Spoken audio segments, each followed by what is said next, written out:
Okay, welcome to the Woodrow Wilson Center. Appreciate you being here this morning. I'm Steve McDonald. At least we have a very nice morning this morning for the first time in a few days to get you out through some decent weather. I direct the Africa program and the project on leadership and building state capacity here at the Woodrow Wilson Center.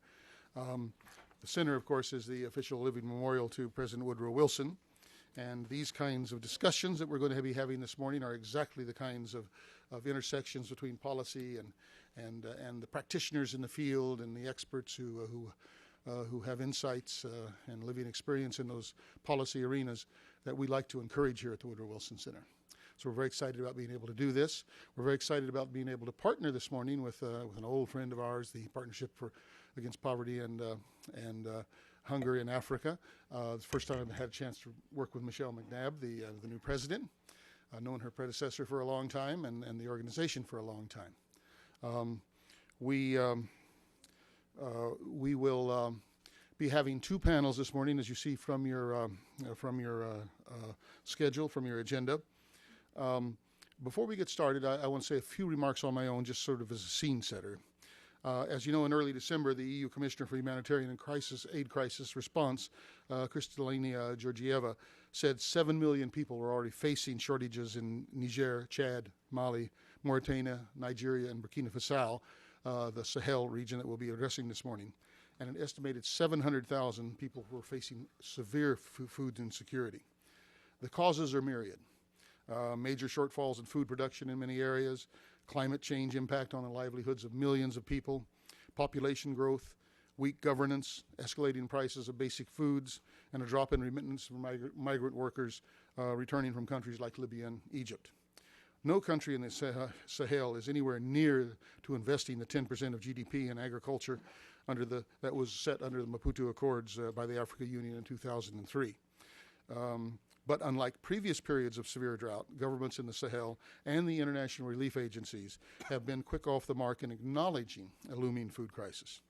The lessons of Somalia and the Horn of Africa, we hope, where as many as 100,000 people have died, are front and center now in how aid agencies are responding to the potential famine in West Africa. So today we're taking an expert look at this situation. Is it about to explode? Have preventive measures and early responses stemmed the worst of it? What further responses are needed, particularly in the long term? And we've assembled a remarkable group of experts to lead us through this discussion.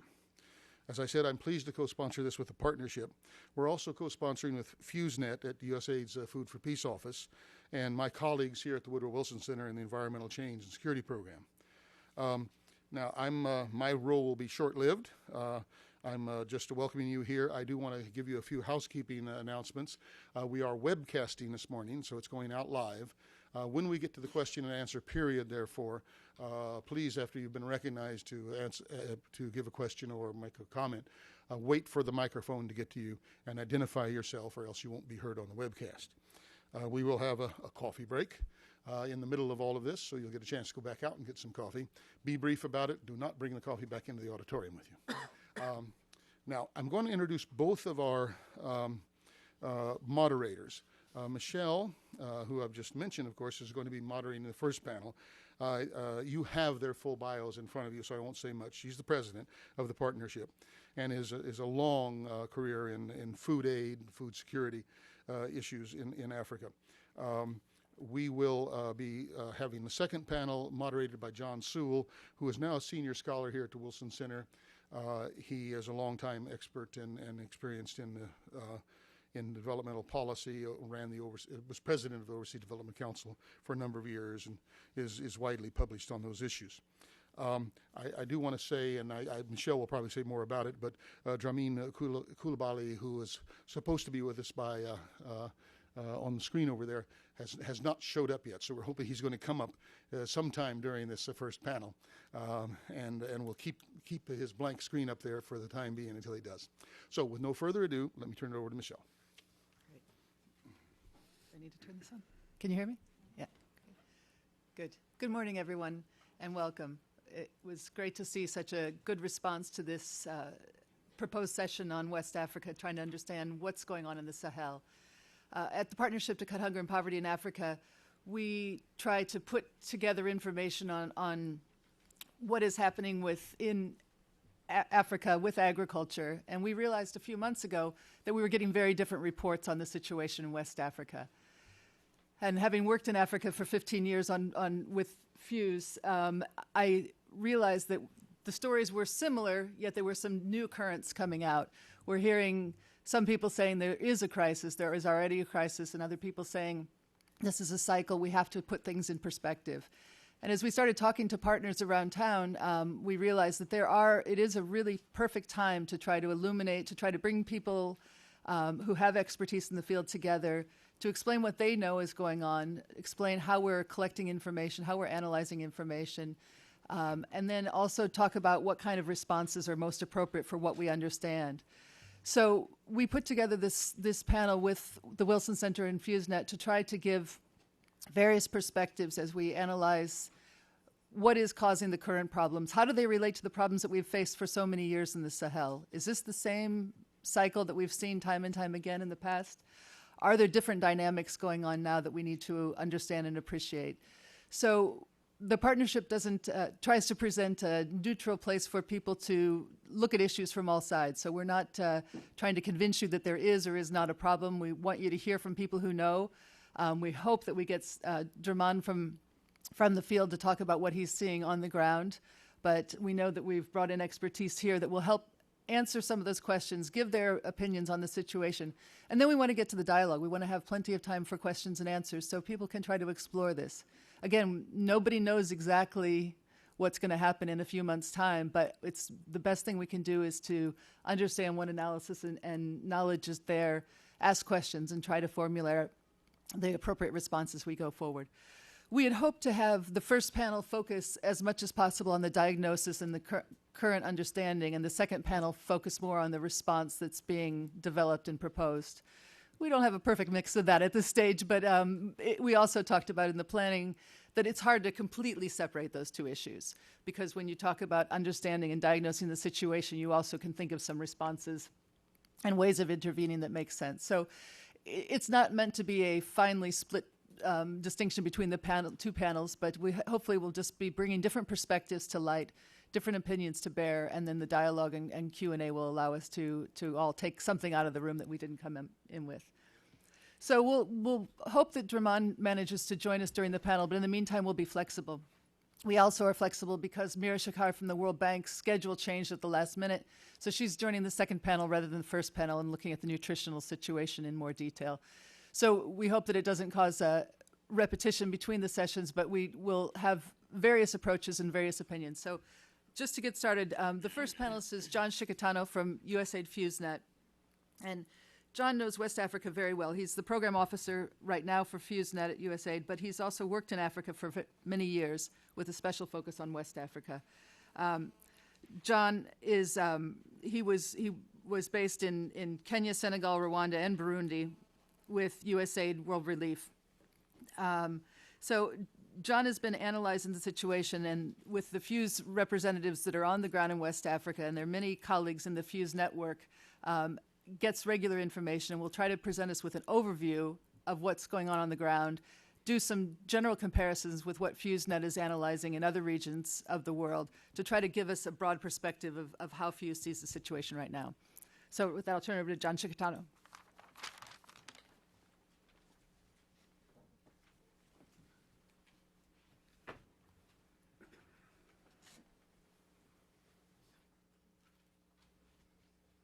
Thank you, Michelle, and thanks all for coming. In 1994, in the wake of the Rwandan genocide, many Rwandans fled into Congo and suffered from malnutrition and lack of water and sanitation. And one of the responses was the shipment of 10,000 cases of Gatorade in 5 neon colors. Poor evidence, poor analysis leads to poor response. On the other hand, we all know the story of Plumpy Nut. Plumpy Nut was developed fairly recently in response to the needs of children who are severely acutely malnourished. Those children are at high risk of death. They need special nourishment, special nutrients, and so Plumpy Nut was developed as a food that could serve those needs and also be delivered in a way that was decentralized to meet those needs of large numbers of children who are severely acutely malnourished. Excellent evidence, quality analysis leads to quality response. And so this is what I want to get to in terms of our analysis of the Sahel. We really need quality evidence to lead to quality response. And FuseNet, as many of you know, sits squarely in the analysis square on the left here. We do current and projected situation analysis, and that will lead to looking at the response options, that will lead to response planning, and then implementation of response that then feeds back into M&E that can help us, again, analyze the situation, and again, back to response planning. I'm going to make three major points here in this presentation. The first is looking at the FuseNet evidence analysis in the Sahel, and then I want to talk a bit about risks of poor analysis in the Sahel, and then finally move towards rational resource allocations. So in terms of evidence, food security evidence in the Sahel, we've heard many things, as Mr. McDowell said earlier, about the Sahel, including such statements as no one should have to live in fear of famine, and yet within months people begin to starve unless we act. We've also heard references to massive food shortages and finally a food crisis that could eclipse the Horn of Africa. And indeed, as you know, in the Horn of Africa, we face a massive food security crisis, what many say is the worst crisis the world has seen in 20 years. That's marked by extreme food deficits. Half of children in some cases are acutely malnourished, sharp spikes in mortality, both overall and child mortality, and a large refugee crisis. So, may the Sahel indeed eclipse the Horn of Africa? According to the FuseNet analysis, no. The evidence is not there to demonstrate that the Sahel crisis is comparable to the Horn of Africa crisis. In fact, this map shows that for the October to December period, the Sahel experienced phase 2 or stress food insecurity, but that's a stark contrast to the phase 5 famine, and I'll talk about the IPC scale with which this map this map uses in just a minute. It's important, though, to consider seasonality, and this is an important part of the FuseNet analysis.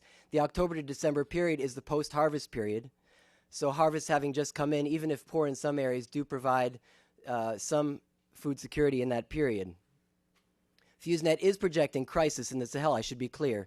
It is projecting crisis or phase 3 to begin in March in many parts of the Sahel, but it also needs to be considered in the proper context, and this map shows where crisis is located, and we also need to think about severity of crisis.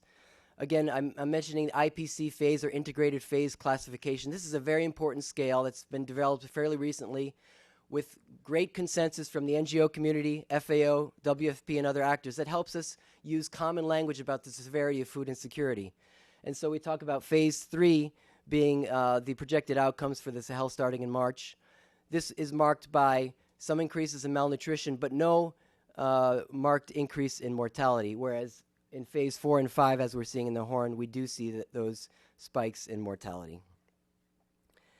Let me look for a moment at one particular area, and this is the Walam area of Niger, which is considered to be one of the most affected areas in all of the Sahel.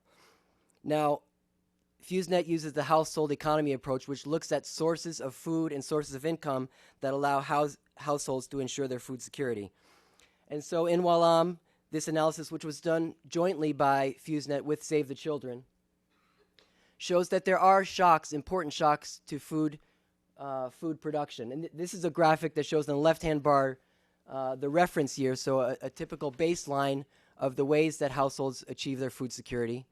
And the green portion, the bottom side of that left bar, is own production. And so just quickly, I hope you can understand what I'm trying to get at here, but the green bar moves down, so the food production was cut in half in Walam region. But the other important sources of income, which lead to ensure food security, include self-employment, things like the sale of straw, and labor.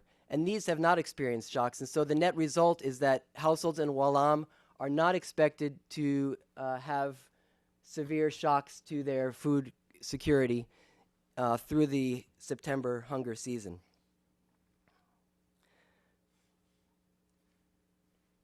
Sorry, let me go back here just to say that the way we communicate this analysis is very important as well. IPC, as I said, is a very good tool to help us describe the severity, but we also need to use mapping and briefings, and I think this applies to all of us in the food security community, to be able to communicate our analysis effectively to decision makers who often aren't able to read long reports, but need to see in a snapshot what's happening, and that's what FuseNet has attempted to do and continues to attempt to do with our mapping and our analysis. Let me then move on to the risks. Sure, one more slide here, looking at IPC indicators for the Sahel compared to the Horn, and just quickly looking at some differences in the indicators for the Horn of Africa, and looking at Bay region in Somalia versus Walam in Niger. In terms of food consumption, we see massive food consumption gaps in Bay region, 50% gaps in basic food needs, whereas in Walam, as I just showed, there's no current food deficit, some projected deficits among the very poor households as the year goes on. In terms of livelihood, in Bay we had a near complete collapse of any coping strategies, whereas in Walam, as I showed in that slide, we had a gap in food production, but the other livelihood sources have not been massively affected. Nutritional status, over half of children in Bay region affected by severe malnutrition, whereas in Walam, we do have high rates of malnutrition perennially, but we see no spikes at admission. In fact, admissions to feeding centers were actually lower in December 2011 than they were in December 2010, which was a very good year for food production and food security. And finally, in terms of mortality, we've surpassed famine thresholds in Bay region, as many of you know, in order to declare famine, whereas we have no sign of mortality spikes, fairly stable mortality, although we should note that there are very high rates of under 5 child mortality in Niger year in, year out. I believe the estimate is about 1 in 5 or 200 children out of 1,000 don't reach the age of 5.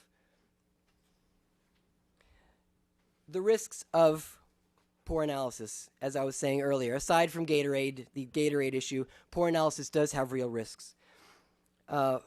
First of all, underestimation of risk is fairly obvious. If we underestimate risk, we risk underestimating the response, and that's a real problem. Lack of consensus on analysis also creates a problem because lack of consensus also often leads to slow response. But overestimation of risk also carries overestimation of humanitarian need also carries risk. In several ways, this carries risk. First of all, if we overestimate consistently, early warning becomes less credible. Secondly, if we overestimate humanitarian need, humanitarian assistance risks being poorly targeted. And so if we try to target 23 million people, for example, in the Sahel, whereas 6 million people are in need of humanitarian assistance, we have the risk of really diluting our humanitarian assistance in a way that makes us fail to really reach those people who are in greatest need. And just to put some numbers on this, very roughly, $100 million worth of food aid will reach approximately 10 million people with 10 kilos of cereal. $100 million is a lot of money. 10 kilos is not a lot of food.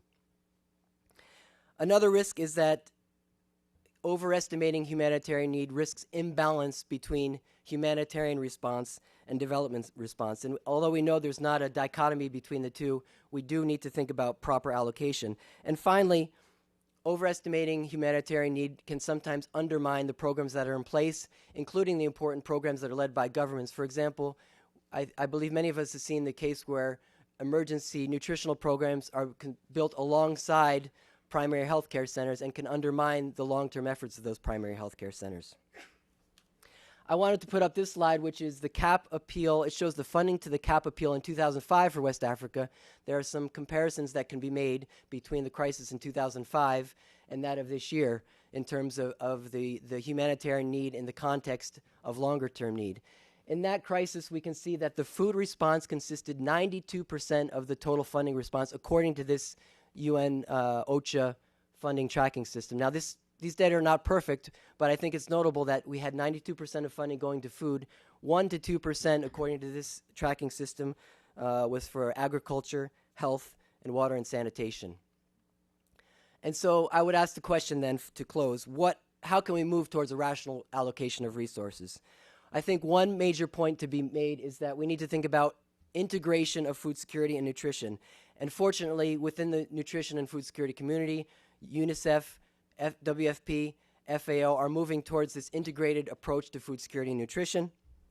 In fact, the OCHA Sahel strategy, which was elaborated this year, I think is a document we can all rally around that does consider an integrated approach and moves us towards rational resource allocations. Nutrition levels may be elevated, they may even be at emergency levels, but food insecurity may not be the primary cause. The UNICEF framework helps us to understand the root causes of malnutrition, which include not only food insecurity, but also health and care practices. And so perhaps what we need is not a massive scale-up of food assistance, as we saw in 2005, not the massive scale-up of food assistance that might be suggested by a famine or by a massive lack of food availability, but a more balanced approach.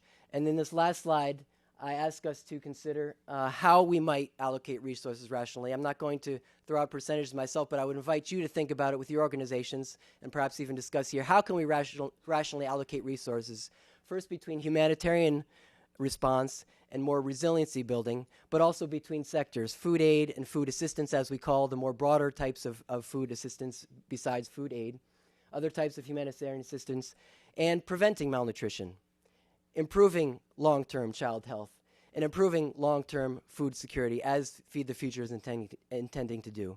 So with that, I invite you to reflect on this, and thank you for your attention.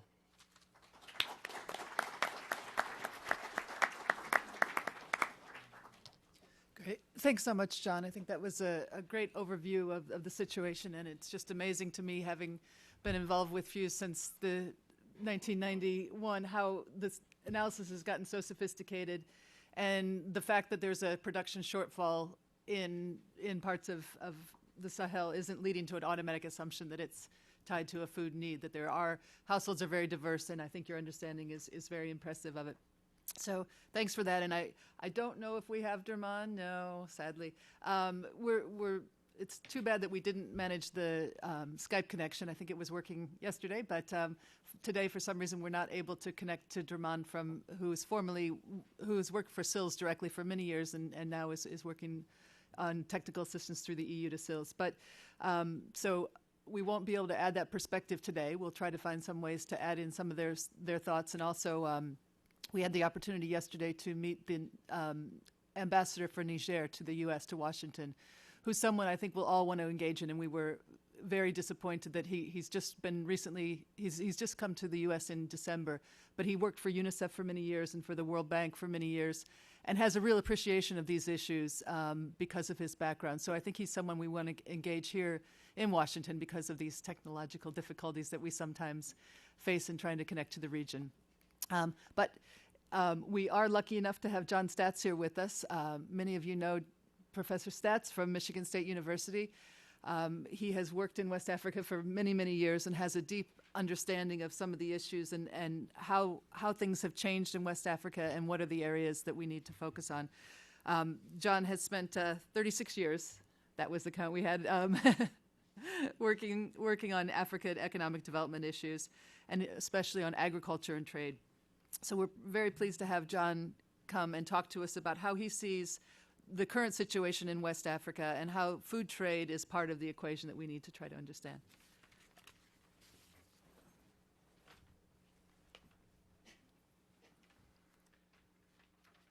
Thanks very much. I'm going to draw, my comments are drawn from mainly conversations with colleagues in West Africa. So they get the credit for the good analysis, and I get the blame for the misinterpretation. But fortunately, some of the people I've been talking to have been at SILS, so we're going to get a little bit of their perspective. What I'd like to do is, was mentioned, is talk a little bit about diagnosis of the situation, and then talk a little bit about regional trade and its role in all of this, because that's an area I've been working on with some of the colleagues. In understanding the response, one faces a little bit of a paradox between some of the figures we see in production and some of the analysis like John presented, which I agree with, and what seems to be happening in the markets where we see prices really spiking. So I want to talk a little bit about that.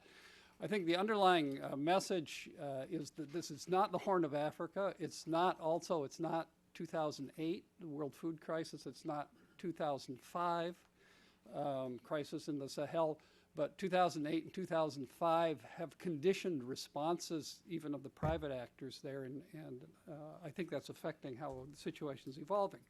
So if we look at the information not only coming out of FuseNet but SILS, we see a similar picture. This is from the November meeting of the SILS Club de Sahel Food Crisis Management Committee, and basically this is a slide that synthesizes a lot of the NDVI and satellite imagery on vegetation, and what you see is that there are a number of areas in red which are shown as deficit. The ones in green are good production, and then a lot of areas in white. Not all the areas in white are covered by satellite, but there are significant areas there, and those are more or less normal. So what you see here is that there are areas where vegetation is down, we think production is down, but it's not generalized across the whole area. And in particular, the more you go to the coast, the better it looks. Oops.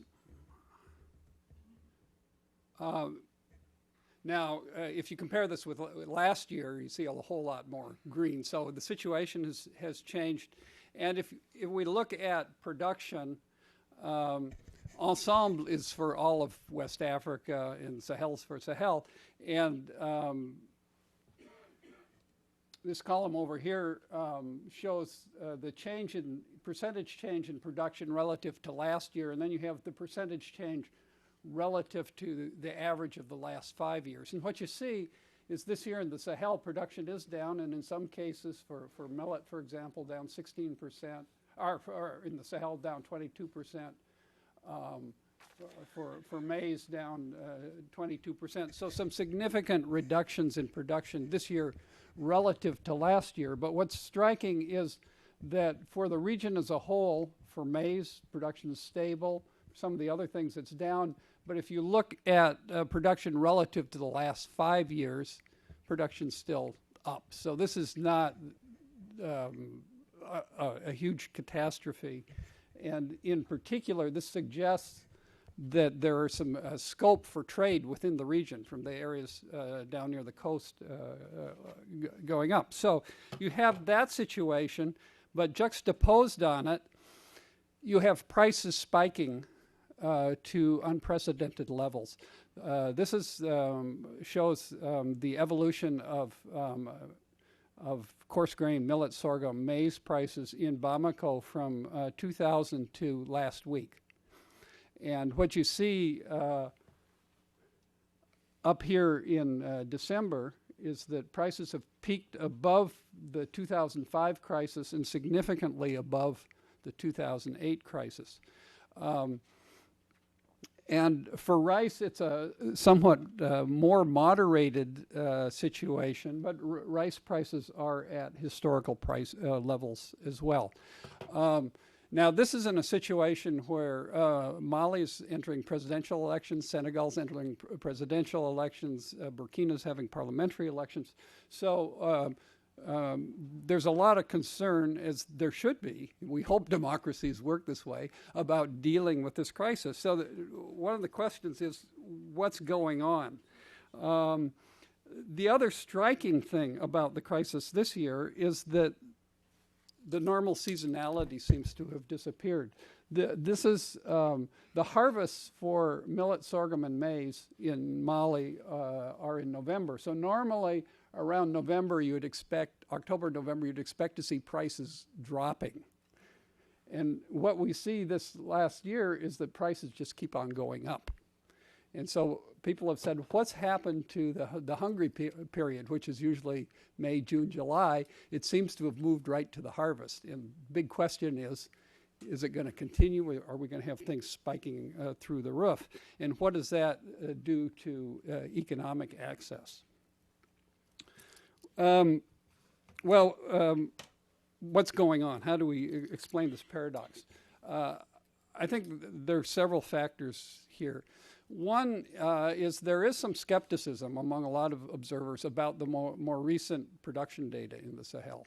As you all know, in response to the 2007-8 crisis, most countries in West Africa launched these massive production campaigns. The Grand Offensive for Food and Nutrition in Senegal. Mali's had various rice and maize initiatives and so on. And there's some concern that there have been political pressures to inflate production data. So one question is the production data as solid as at a macro level as we think? The second thing is that throughout this region we have basically no data on farm level stocks at a macro level. And most of the stocks, most of the carryover inventory is carried at the farm level. Without knowing what's going on there, it's very hard to know what's happening to overall supply. And more importantly, without governments knowing about what stock levels are, they tend to panic, or you could say they're cautious, but they do things like put on trade bans to try to hold grain within countries that are potentially surplus, like Mali and Burkina. So that's a big unknown.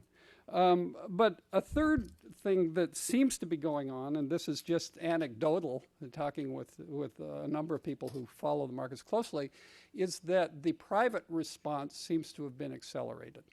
People have in their minds the experience of 2005 and 2008, and you hear grain traders are telling us that very early on, when the rains looked bad, they started getting phone calls from immigrants who are living in France or overseas saying, I want 10 tons of grain delivered next week to my family in X village. Give me your bank account and I'll wire the money.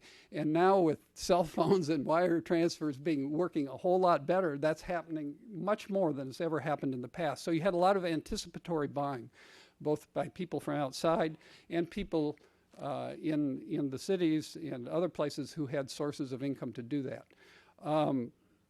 So you had, in a sense, a shift of that demand you would expect in the hungry season earlier on. At the same time, because of the concerns about an evolving crisis, you've had some both government institutions and NGOs in the market buying in anticipation for aid. So again, a shift of the demand earlier in anticipation. What's interesting in just the last 2 weeks, and this doesn't show it, but if the last couple of weeks, is that at least in Mali, prices are beginning to break and go down. So there's a view, or at least a thought, that prices may now stabilize or even go down a little bit. So we may be not seeing prices go too much higher. But this doesn't mean people aren't going to be hurt. Who's not going to be hurt? Well, it's going to be, amongst other people who don't have the non-agricultural income that John mentioned. People who don't have family members outside and so on. Livestock producers, a lot of, in the farther northern areas, you've got a lot of pastoral livestock producers. If you look at what's happening to cattle prices, they're falling. Particularly Mauritanians are dumping a lot of cattle in Mali right now. So those people are going to be hurt. So there needs to be a response, but it needs to, I think as John stressed, be targeted and targeted well. So sort of bottom line, there is a crisis. There may be a little bit of a bubble here in prices. In terms of response, what role could regional trade play in helping address this? In particular, trade from the more humid areas along the coast up to the Sahel. Historically, West Africa has relied a lot on trade to deal with food security, and since really the early 70s, SILS or mid-70s, the SILS has been working with Club de Sahel donors to promote trade. And what was striking in the 2008 crisis, when the world trade system began to in a sense, become much less flexible with trade bans from places like India and restrictions from Vietnam, and then within the Sahel, Mali, Burkina putting on trade bans in contravention to things like the ECOWAS treaty, is that you had a number of countries move away from trade, believing that it wasn't as a reliable a tool.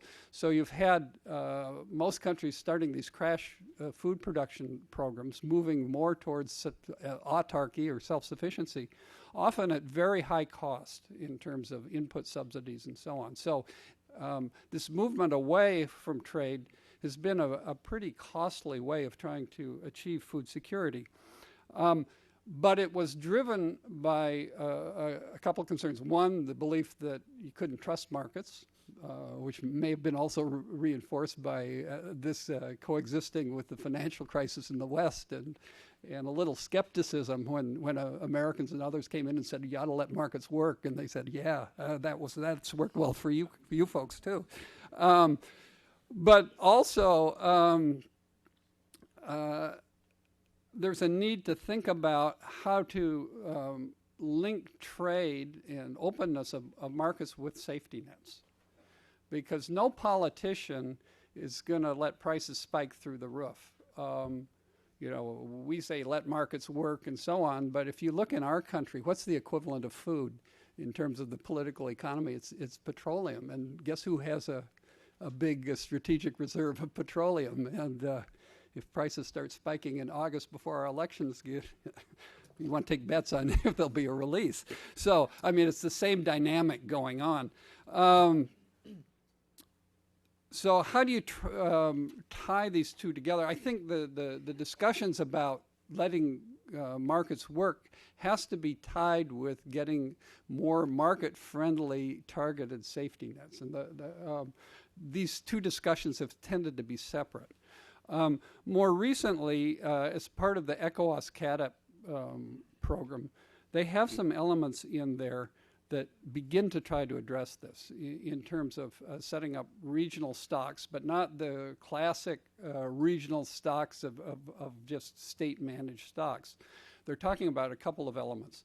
One is trying to, as they call it, mutualize national stocks so that you'd have an agreement under which Niger could draw on Mali stocks in certain periods under certain rules and so on in terms of public stocks, but also partnerships with the private sector where you would have certified warehouses where private merchants could store cereals, but in exchange would have to report inventory levels, which gets at some of the information you need in terms of stocks to help policymakers work through. And there would be a process by which there would be negotiations. If there were going to be restrictions in trade, that would be upfront.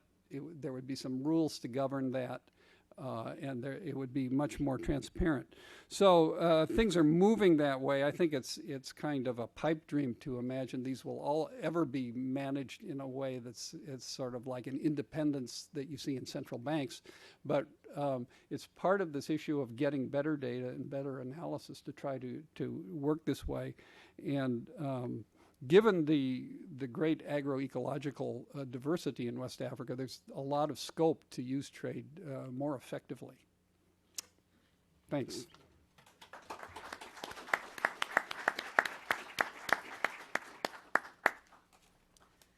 Thanks so much for that, John. I think that gave us a lot of useful information, both on some of the weaknesses of data that exists and the difficulty in collecting it, but also very interesting I found on some of the psychology behind what's going on, and the fact that with cell phones and with the kind of information that does get out, people can make advanced decisions, and they can base those decisions on information that wouldn't have been available not very many years ago. Could I make one other Sure. remark? The other thing that's happening is on the world market, and this gives you world prices for wheat and rice, and as you can see, they're all down from the peak of 2008.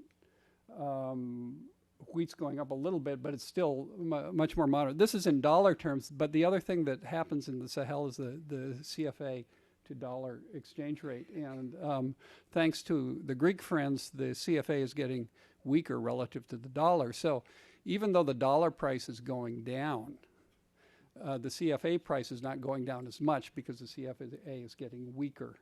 So that makes it harder to rely on the international market to solve all the problems, again, reinforcing the need for regional trade. The other exchange rate that's really important is the Naira versus the CFA, because half of grain production in West Africa is in Nigeria, and if Nigeria hiccups, the rest of the area, gets pneumonia. What you saw in, particularly in the 2005 when we had the Niger crisis, was that the Naira, that's early in the curve here, was getting, whoops, sorry.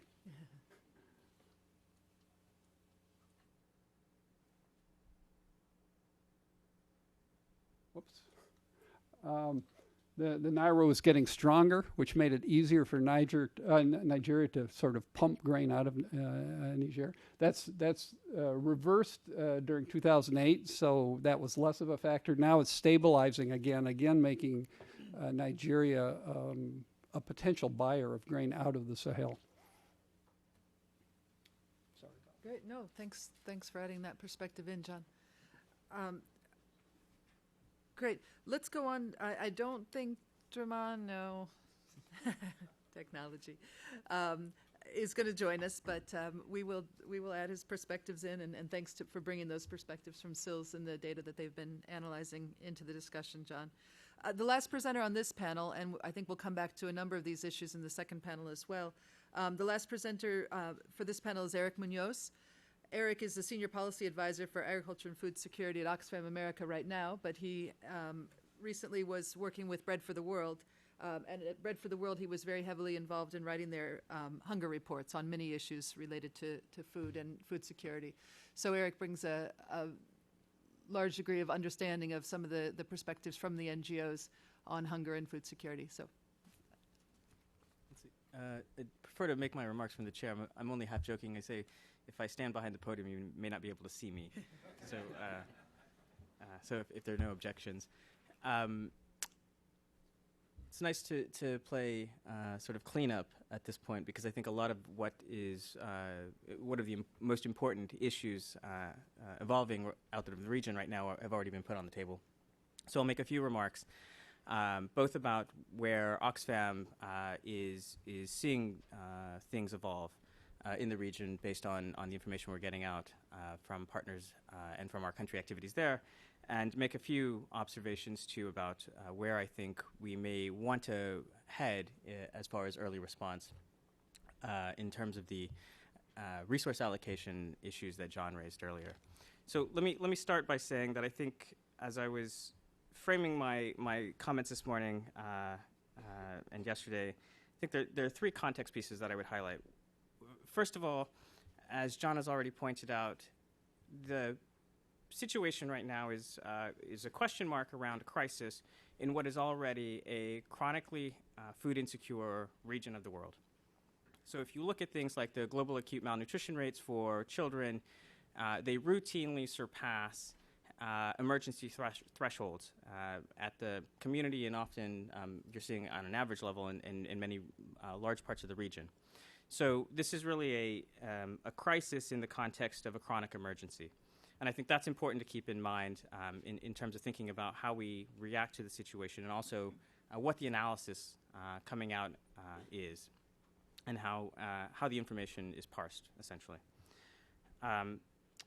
Second is that I think part of the conversation that we're having right now is driven, frankly, by the budget debates that make it imperative that we act smartly in terms of the allocation of resources that we have, but also that there is often a reticence to act early based on what might not be the scale of crisis that some would claim is occurring, or the fear that things will rise to that level. So I think the budget debate and the constraints around budgets in the United States, for example, which is the largest donor of food aid, I think globally providing probably roughly half of all food aid flows, And as a major donor also to the Horn crisis, where I think we've provided roughly $650 million, perhaps more, to the region, I think that those bear some weight in terms of thinking about how the U.S.,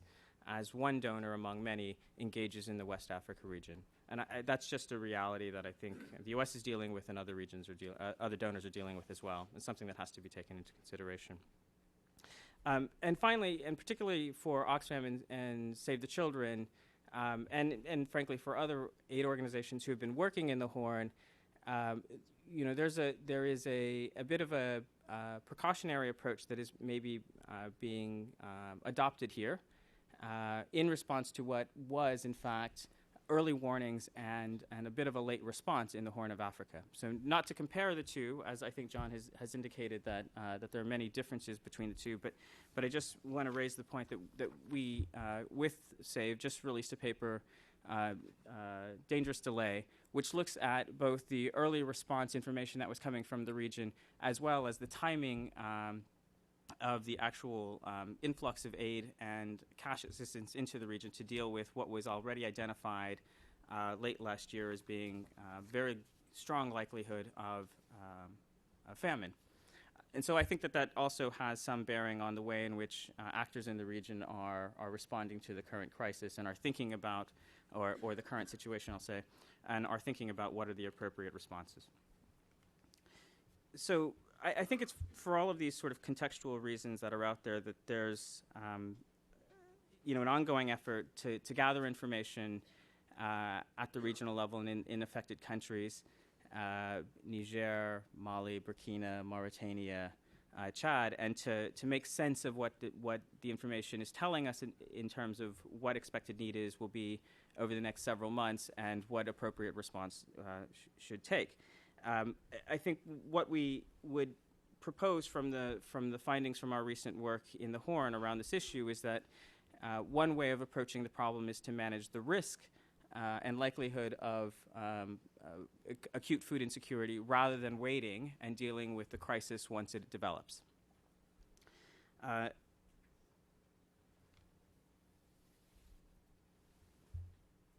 So if we think about where we are now, based on the information and analysis that we have and where we are likely to head, based on projections from FuseNet and other regional actors, SILs included, we should think about both what the anticipated need will be and, of course, how we would respond appropriately to that. John has raised this question about what the allocation is between food aid and longer-term assistance forms of food assistance. It's something I'll return to later. But I think it means that we both need to think about the regional perspective and all of the implications for trade and things like that come at the regional level, and think about where pockets of acute food insecurity and malnutrition will emerge and how appropriately to intervene. So at the moment, what I think we see is crisis for communities, but not a regional crisis. And so I think that's probably a way of getting a clearer picture of some of the dynamics in play. I think as we go forward,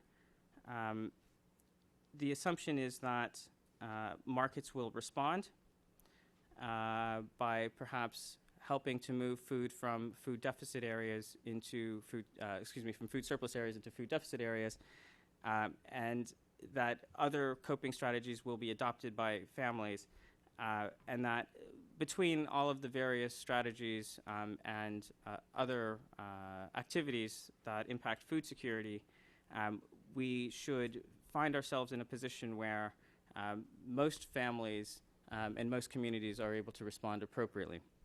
But I think if you look at the conversation that's occurring in the region, there is a recognition that over the coming months, vulnerable households in the worst affected regions will not be able to preserve their productive assets, nor will those households assure themselves adequate food consumption in the coming months. So there is, while we talk about the issue as a regional crisis here, I think that there is some recognition by the actors in the region that there will need to be a response. And so the question is, what will that response look like? If I propose that there are good reasons to take action now, based on some of the analysis that we have, I would suggest that it's in 3 areas. First, I think that there's good opportunity now to move forward with concrete plans to address expected increases in need for food assistance for the most vulnerable. This is not surprising. I think it's been clearly built on the evidence that's already been presented here. Second, what I do think should be highlighted is that there are steps we can take right now, both donors and national governments and NGO actors like Oxfam and civil society organizations, to protect livelihood assets. And that's something that I think has not been explored enough and probably deserves a greater amount of attention. And I can return to that in a moment. And finally, based on this precautionary principle, there is the potential and need, I would suggest, for building contingency plans should issues deteriorate. One I would point to is if national governments decide that it's in their narrow political interest to, for example, close their borders to trade because they're worried about food insecurity in their own countries, then I think that the market situations that have been pointed to become very different. And the price scenarios that are being forecast in local markets become very much more volatile and very unhelpful for poor families who are already spending 50, 60, 70% of their income on food and can't bear the added cost if food prices should rise. And in fact, and therefore would engage in potentially negative coping strategies like selling of assets, livelihood assets, in order to simply make it through this hunger season. So those are, I think, actions, generally speaking, that should be taken even while we continue to work towards getting a more complete picture of what's going to happen in the region in the coming months, and as consensus is built between the various actors about what the information that they're gathering is telling us in terms of the real situation. I also want to point out that while we sit here in Washington and we're thinking a lot about what donor action ought to be, the primary responsibility for action is at the national level, and it's by governments themselves in the region who have the primary responsibility to provide for food security. And to that extent, I think one notable fact is that 3 governments, Mauritania, Mali, and Niger, have already come forward with emergency plans around the coming hunger season. And I think the emergency plans for the 3 countries are costed at something like $600 million. Now, I think you can look at that cost and compare it against what an emergency humanitarian response would look like in 4 months if early response isn't taken.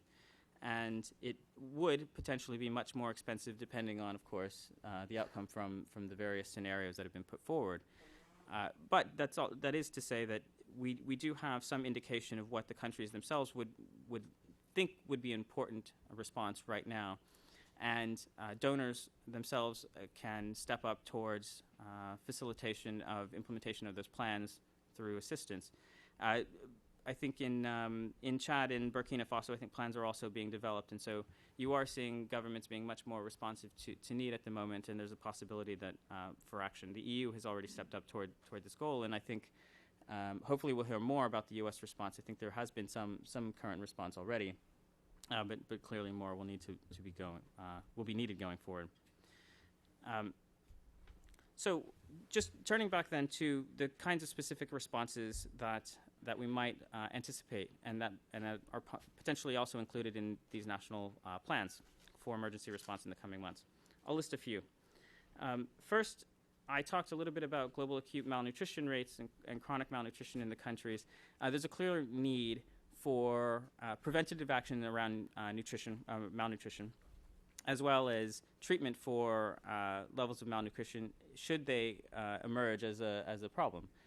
And I think there's standard treatment sets for that. We sort of, we've talked a little bit about plumping that. We sort of know what to do there. But scaling up those kinds of activities would be one response that we should look forward to. Second, I mentioned protection and strengthening of livelihoods already, but I'll reiterate it here. These kinds of activities to mitigate the likelihood that families will be forced to undertake negative coping strategies, for example, the selling of assets, that over the long term will make it more difficult for them to increase productivity during the next planting season and respond in a positive way if market signals are suggesting that there's an opportunity there, or frankly to improve their food security situation in the coming months. So I think there's quite a bit that can be done there, whether it's destocking, whether it's work around water management, whether it's seed and fertilizer distribution. It's a bit early for that sort of activity, but there are a range of activities around protection of livelihoods that can be undertaken. Additionally, delivery of cash or voucher assistance. If markets are in fact functioning and there is food available on markets, but it's beyond the purchasing power for very poor households, cash and voucher assistance can be a way of assisting those families to engage in market activities to in fact support the regular functioning of markets and do so in a way that's fairly efficient. These kinds of activities have been undertaken in Niger and other countries in the region, and I would propose that as an early step, there's an opportunity to look at what kinds of assistance would be most useful in the coming months to help offset some of the shortfalls that families will face. And I think in part that links to the issue of social protection or safety nets, as was pointed out earlier, as one kind of response that governments could adopt more regularly to address what is, as we described, chronic food insecurity. And I think these cash transfers can also be connected to disaster risk reduction activities that will help improve over the medium and long-term food security or agricultural and productivity in ways that will reduce this chronic and cyclical problem that we face. And finally, I won't dismiss, as I shouldn't, in-kind food distribution where it is required. And that's based on the local analysis at the community or regional level as to the kinds of assistance that are appropriate. And the U.S., I've already mentioned, is a substantial donor here and has a role, could play a role in this area. I would mention finally, just before turning to some closing remarks, that I think you can think of some of these responses as no-regret options to take forward right now, which is to say, even if the situation doesn't deteriorate substantially, you've made some step towards building long-term resilience for families and communities that are essentially positive whether or not the situation deteriorates beyond what it is right now. And I think it's important that we think in those terms to try to move us beyond the current crisis and to move us to a situation where we have a regularized system of response that can address acute need while at the same time building on long-term food security and resilience. So I'll close by just asking, sort of posing a question: how capable or prepared is the U.S. to respond to these kinds of activities?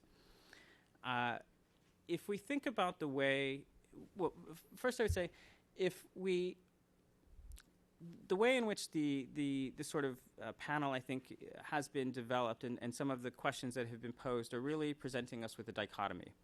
If this is a crisis, it requires large-scale humanitarian assistance in the form of in-kind food aid.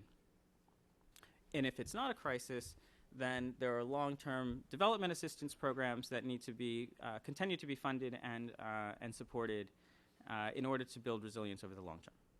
And what I'm suggesting is that actually there's a range of options to explore in the in-between. But I'm not sure that the U.S. is fully prepared to intervene in those manners, particularly when much of the emergency humanitarian response is in the form of in-kind food aid. And I think we're seeing a shift towards a more flexible response by the United States, including through the delivery of cash and vouchers in the region, and in other parts of the Horn, for example, and other emergencies, that can get at the kinds of assistance that would be most beneficial to protect livelihoods and before the situation deteriorates substantially. So I think the answer to the question, is the U.S. a good donor partner in this respect, is yes, as the largest donor, for example, and no in terms of needing to be able to present a wider variety of tools to be able to use in situations like we're faced with in the Sahel.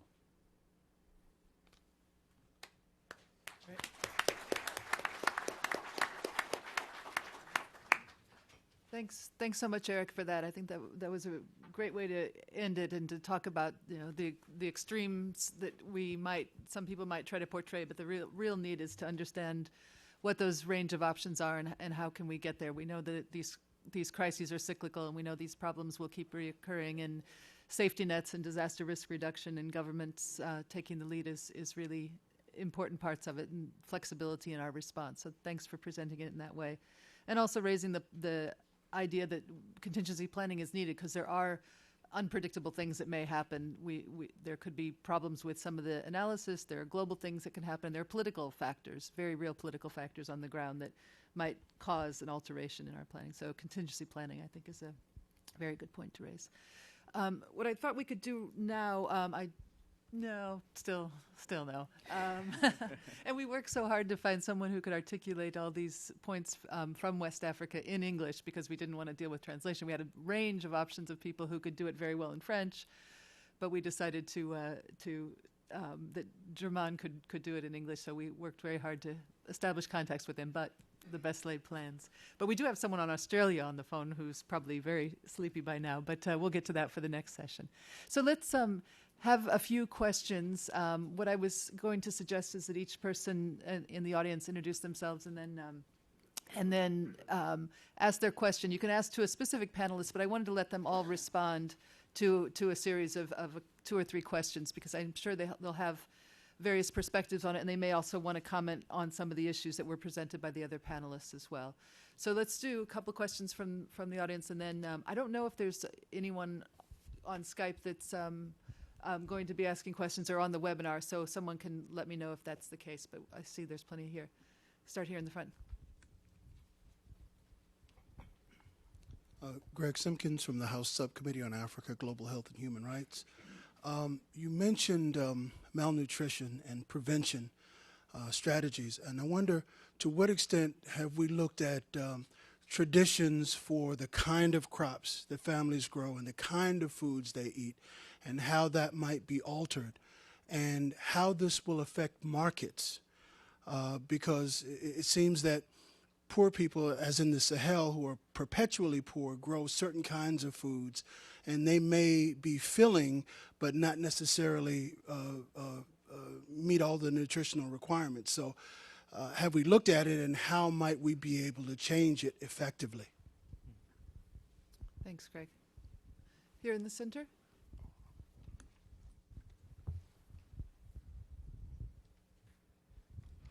Thank you. Paulette Lee, Communications Consultant to the USAID West Africa Agribusiness and Trade Promotion Program. 2 questions, which have been touched on somewhat, but I wonder if there might be some elaboration. Our work has shown that, in fact, export restrictions have been problematic for long-term food security. How would you recommend those government bans on trade be addressed? And a little bit more perhaps on the situation, please, vis-a-vis the pasture land for livestock and that relationship to trade. I just heard a little bit about livestock.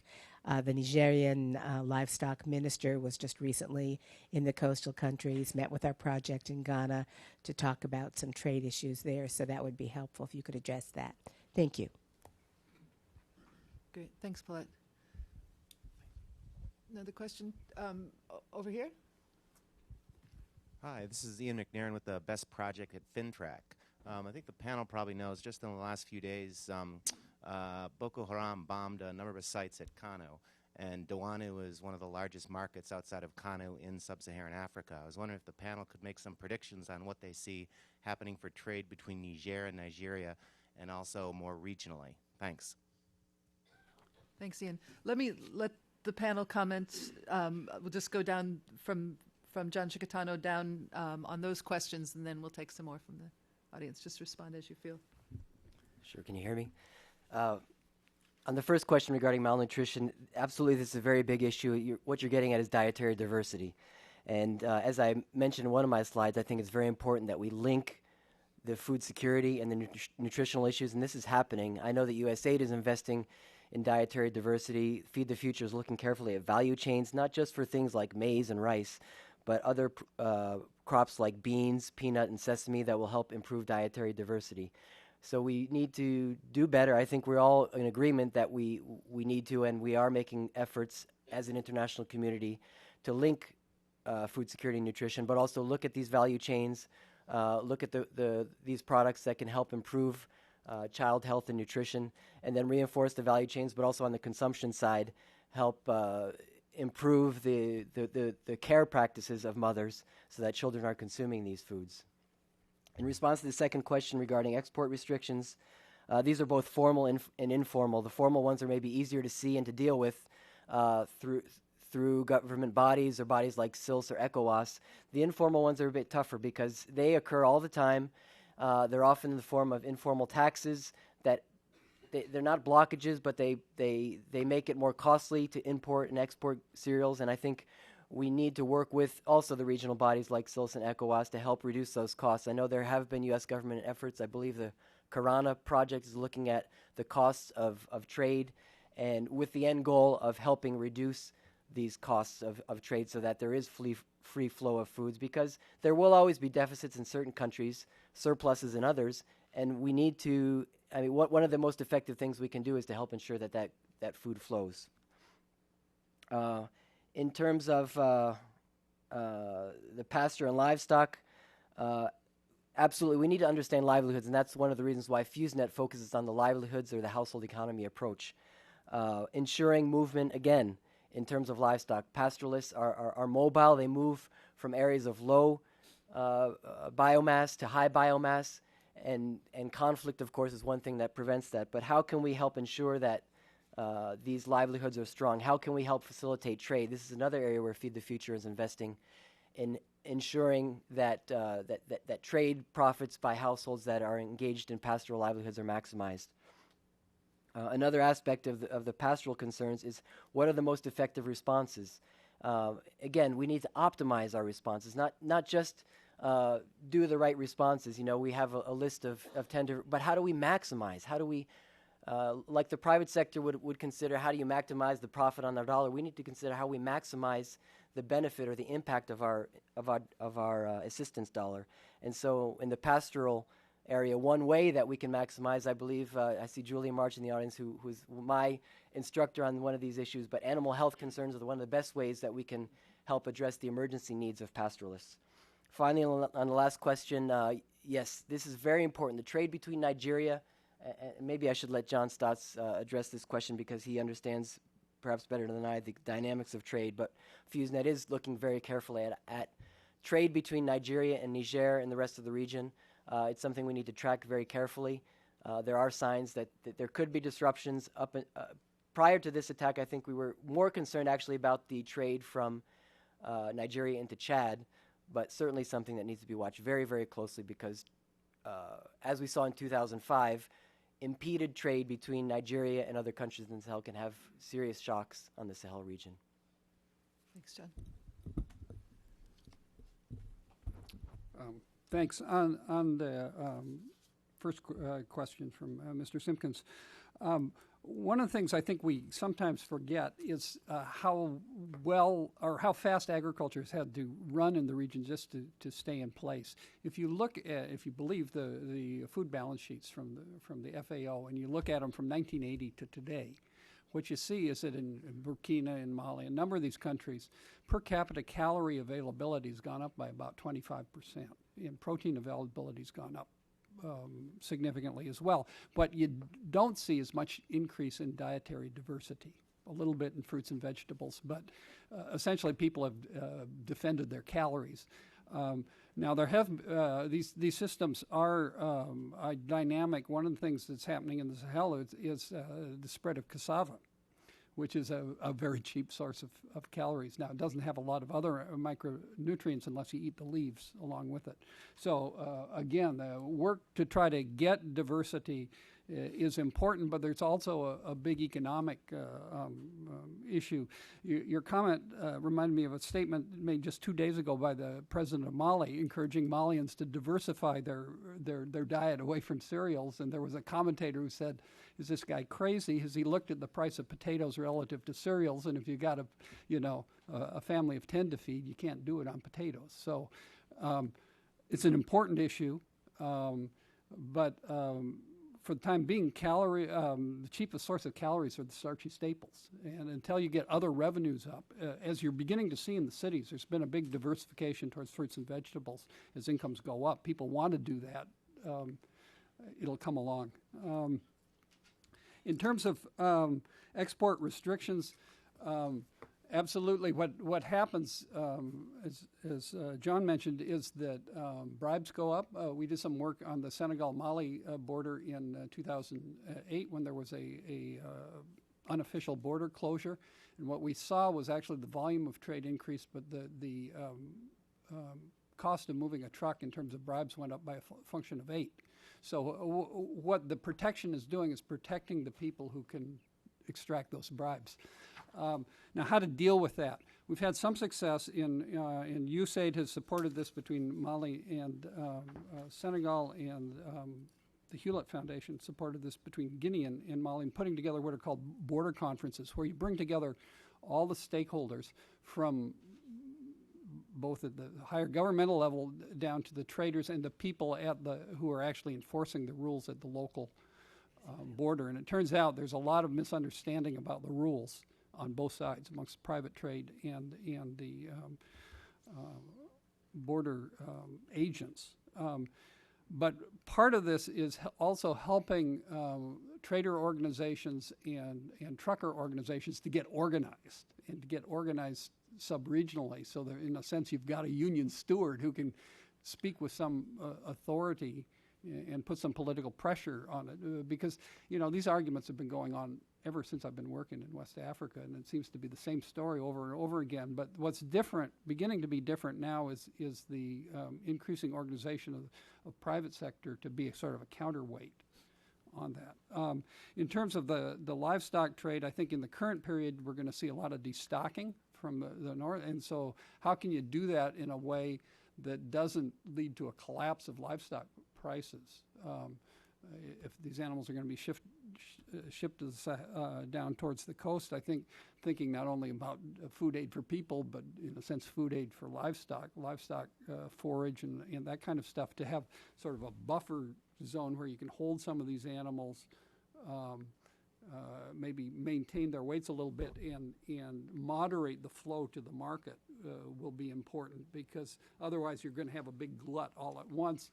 And essentially what this will mean is there'll be a shift in wealth from people who own livestock to people who can sell them cereals or something else. And the kind of social differentiation you often see going on in these kinds of crises. In terms of the Nigeria situation with the current unrest in Nigeria, I don't have a clue, frankly. I mean, it's very hard to predict.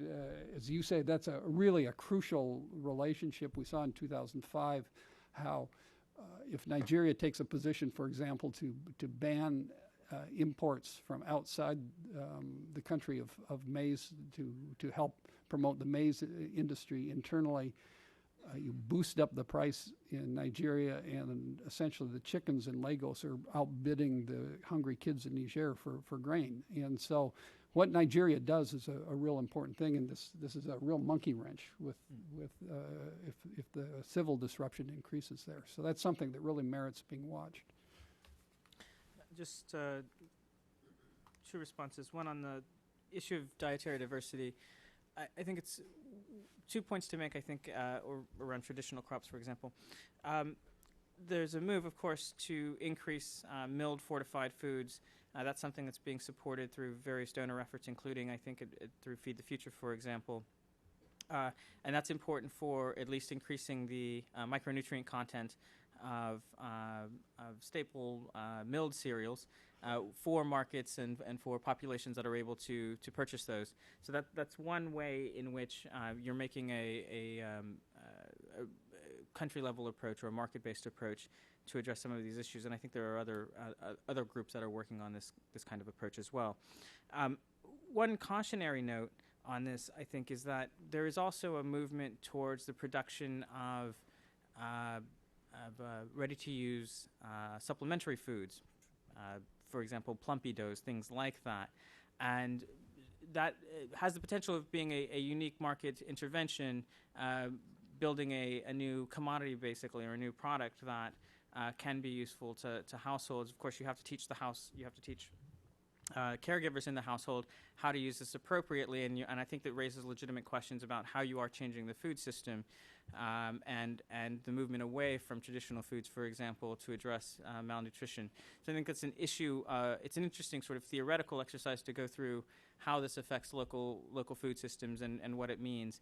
But it's happening at the regional level. I know, for example, it's occurring. There's a movement for market creation in Ghana, and so it's something that does have to be addressed as we think about this. Second, quickly on the issue of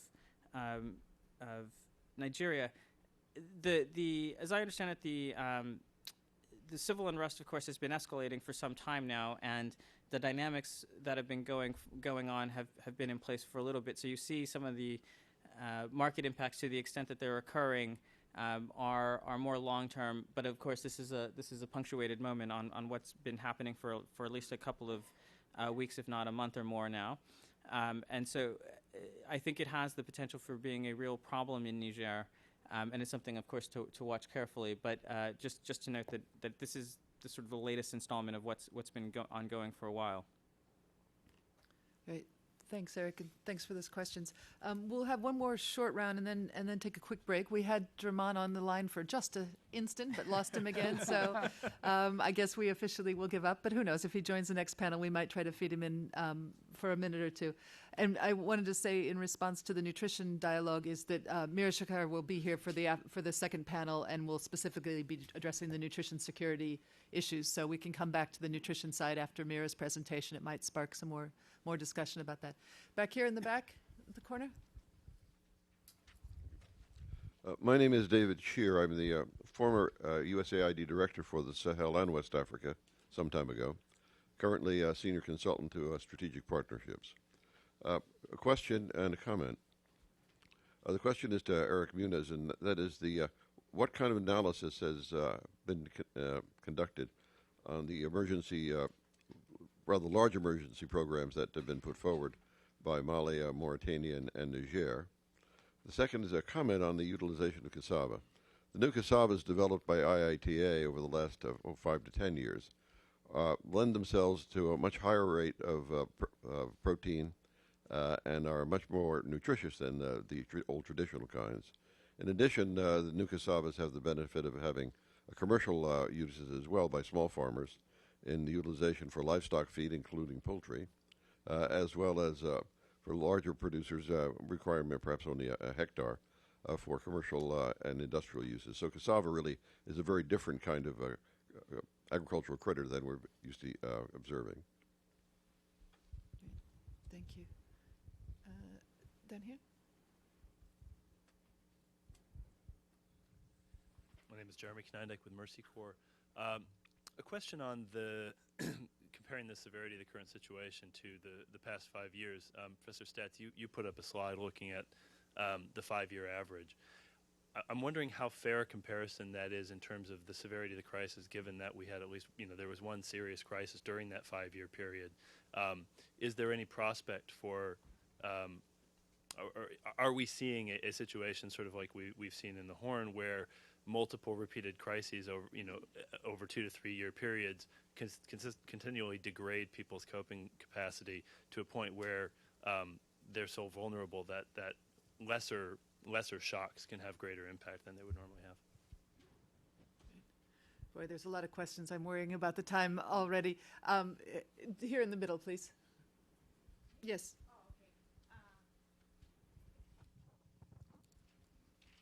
I'll make it brief because it's related to the Mercy Corps question. My name is Avril Armstrong from Land O'Lakes, and if that is the pattern, a series of repeated crises, what does that say for the actions that you put forward? I think, Eric, you talked about 4 or 5, and we're talking about dietary diversity. In the long term, are these actions that we now use or now put into place, are they enough to, prevent us from coming back here in 5, 10 years talking about the Sahel again? So I guess sustainability. Thanks. Okay, let's squeeze one more question in. Down here in the third row. Thank you. I'm Michelle Yurkovich. I'm with the George Washington University, and I just had a quick question for Mr. Munoz. You ended your talk with a really interesting point, which was that the United States needs to be more flexible on its part in looking at a range of options, that not just traditional food aid or status quo development aid, but you left it there. So I was interested to hear what you said about what that wider range would be. So what are these wider variety of tools, and why would the U.S. not see them right now as options? Great. Thanks for those questions. I'll bring it back up to the panel, maybe starting at the other end with Eric, since a couple were directed towards him. You don't have to respond to all of them. Just respond to those that feel most directed towards your answers. We've got about 5 minutes. Okay, great. So just quickly on the Mauritania, Mali, and Niger consolidated appeals for emergency funding that have been put in place. Those are for this year. So I think it's one question to look back, what has the historical response been and how effective has it been? I think if we look at the 2005 crisis and then look at actions that have subsequently been taken, you'll find that there are potentially some positive responses that have been put forward by donors and governments together. And then there are questions about whether or not the current response package that's been put together by the different countries is adequate to meet projected need and also to address the situation that we've outlined sort of in the cyclical nature of the problem. And for that particular kind of analysis, I don't have a good answer for you other than to say the general movement towards strengthening country capacity and also strengthening government's will and ability to address chronic and acute food insecurity is something that the U.S. has adopted as a key standard, and not just the U.S. but other donors as well, as a key standard for action. So principles of country ownership, et cetera. And I think it's based on that principle that we're sort of thinking about, well, what is the appropriate response given what these countries have put forward as far as a plan, rather than specifically looking at the content of those plans. I think that's an important issue, of course, that needs to be addressed as well. And then just on the other question, the wider range of tools and what does it look like? Yeah, I think one is to highlight, of course, that cash and voucher assistance is something that the U.S. has traditionally not engaged in, and to a large degree, and they have taken that up over the last couple of years in a fairly substantial way. And the engagement of U.S. in the distribution of cash and vouchers, I see as one of those flexible tools that's now being utilized.